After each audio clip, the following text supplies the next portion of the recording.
The Bible is filled with mysteries that raise questions that often don't have answers. During this moment, we will talk about the Nephilim, somewhat mysterious beings who certainly existed in history. What does the Bible say about these beings?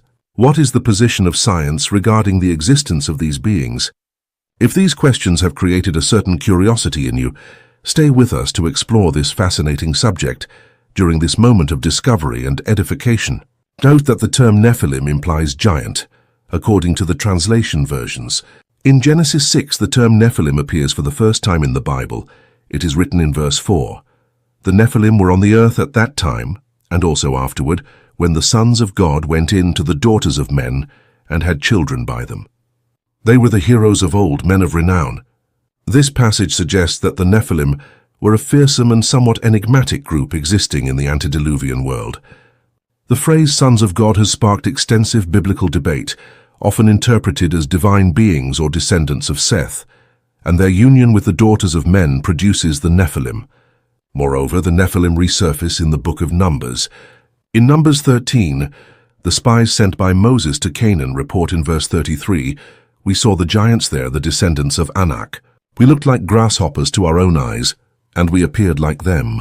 This mention underscores the imposing status and fearsome reputation of the Nephilim, helping to characterize them as giants. Several theories attempt to define and understand the Nephilim within the framework of biblical studies.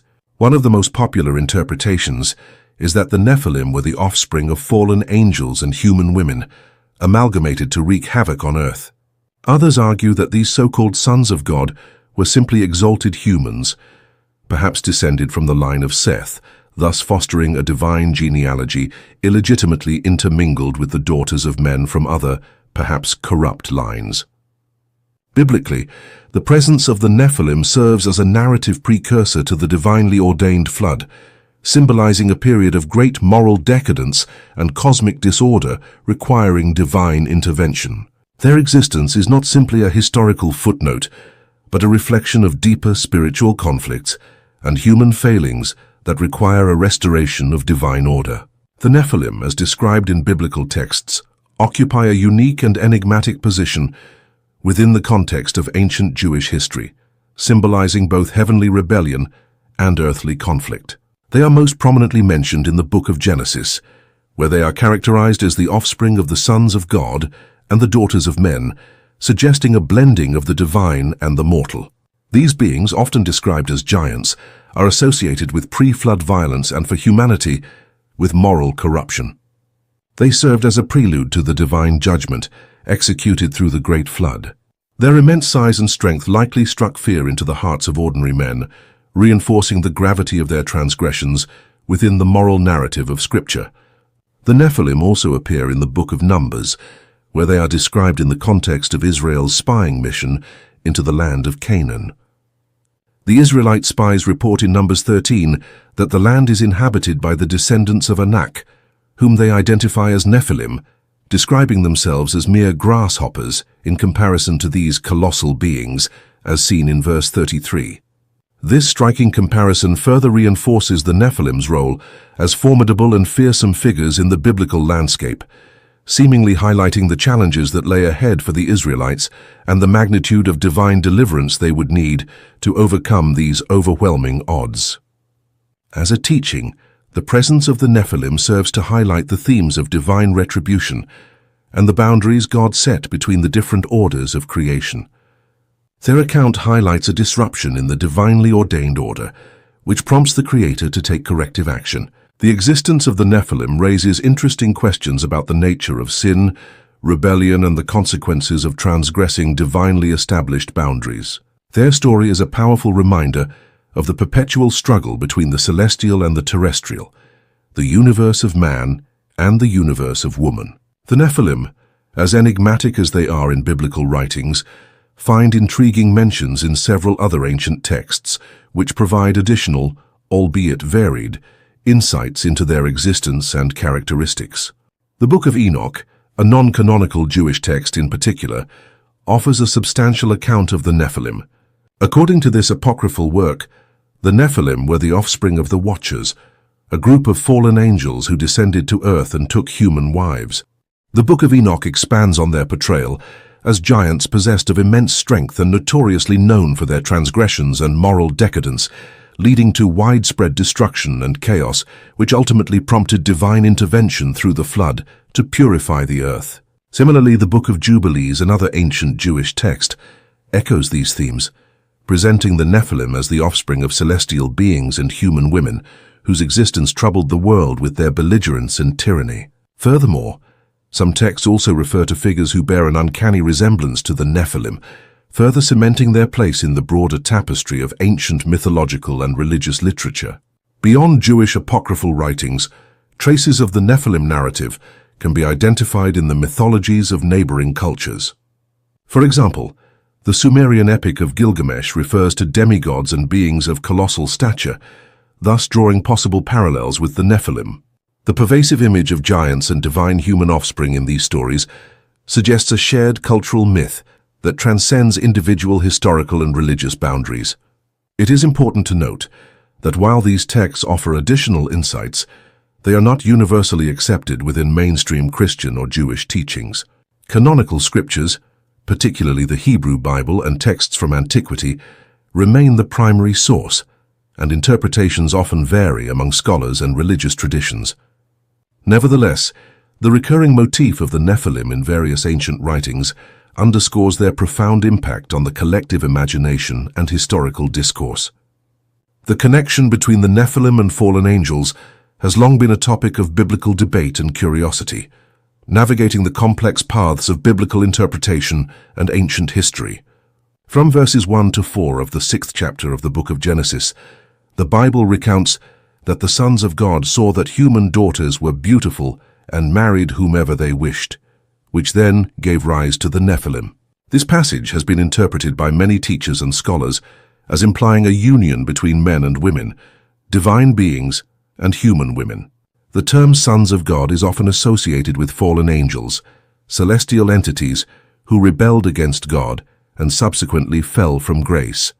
Thus, the offspring of these unions, the Nephilim, are portrayed as extraordinary beings of immense strength and size. This interpretation is supported by texts from other ancient sources, such as the Book of Enoch, which discusses the rebellious nature of these angels, called the Watchers, and their interactions with humans. These texts are considered apocryphal and are not included in the canonical Bible, leaving their psychological significance open to scrutiny. However, these texts are considered apocryphal and are not included in the canonical Bible. From a doctrinal perspective, different Christian denominations have varied views on this issue. For example, the Catholic Church has no official position on the Nephilim and their origins, leaving much to the interpretation of theologians and scholars. Conversely, some Protestant traditions accept the fallen angel theory, while others prefer the Seth view, according to which the sons of God were descendants of Seth, a virtuous lineage who intermarried with the daughters of men, descendants of the sinful lineage of Cain. It is important to note that the notion of fallen angels producing offspring breaks with the traditional view of angels as purely spiritual beings, incapable of physical reproduction. In light of this, some teachers argue that the term Nephilim may symbolize powerful warriors or rulers, rather than a race of hybrid beings. Scholars have long been captivated by the enigma of the presence of the Nephilim in biblical texts, a fascination that has fostered a plethora of interpretations and theories regarding their origins and significance. Some of the most prominent interpretations can be categorized into 4 distinct perspectives: the fallen angels and daughters of men view, the demonic possession theory, the Sethite view, and the concept of fallen men. Each of these interpretations strives to unravel the mysterious identity of these colossal beings, often called giants, who roamed the ancient world and are said to have committed acts of great iniquity. These varied interpretations shed light on the complexities and nuances associated with the Nephilim, providing a rich tapestry of thought and history that continues to intrigue both researchers and devotees. While the fascination surrounding the Nephilim is largely fueled by biblical accounts, the search for tangible archaeological evidence remains a topic of considerable debate among scholars and enthusiasts. Direct archaeological evidence supporting the existence of the Nephilim remains elusive, with no definitive discovery of skeletal remains or artifacts conclusively linked to these enigmatic figures. This lack of evidence, however, does not detract from their historical or cultural significance, as preserved in the following ancient texts. Genesis 6 and Numbers 13 form the basis of human history. The Nephilim are described as larger-than-life beings and powerful warriors. Despite these vivid descriptions, these verses do not correspond to any known archaeological finds. The allure of discovering giant remains has led to numerous claims and purported discoveries over the years, but these often fail to stand up to scientific scrutiny and are often exposed as hoaxes or misinterpretations of normal human remains or even large animal bones. Yet it is crucial to note that archaeology often relies on more than physical evidence.